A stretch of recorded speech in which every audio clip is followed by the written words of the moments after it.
யாரு டிசிப்ளினா இருக்கானோ அவன் தான் ஜெயிக்கவே முடியும். That's a most core important area.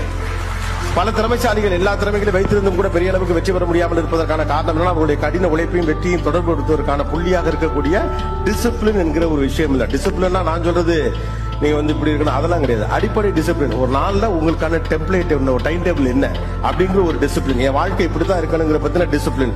இந்த விஷயத்தை செய்யக்கூடாதுன்னா செய்யக்கூடாதுங்கிற டிசிப்ளின்.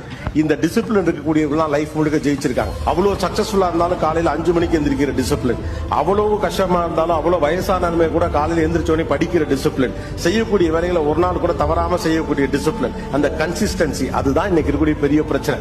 வெற்றியாளர்களுக்கும் நமக்கும் இடையில் இருக்கக்கூடிய இரண்டாவது பெரிய பிரச்சனை கன்சிஸ்டன்சி. ஒரு நாள் செஞ்சுட்டு ஜெயிச்சு விட்டேன் அப்படின்னு உட்கார்ந்து இருக்கிறது. ஒரு விஷயத்தை தொடர்ச்சியாக மீண்டும் மீண்டும் வெற்றிகரமாக மீண்டும் மீண்டும் அடுத்த லெவலை நோக்கி உங்களால் நகர்த்த முடிகிற கன்சிஸ்டன்சி, மன உறுதியும் இருக்குன்னு வச்சுக்கோங்களேன், நீங்க ஜெயிச்சிடலாம். அவ்வளவு மட்டும்தான். வாழ்க்கையில அடுத்த நிலைகளுக்கு போகணும் அப்படின்னு நினைச்சீங்கன்னா சில ரியாலிட்டிஸை நீங்க புரிஞ்சுக்கணும். அதனால நான் ஃபர்ஸ்ட் சொன்ன முதல் விஷயமான டிசிப்ளின்.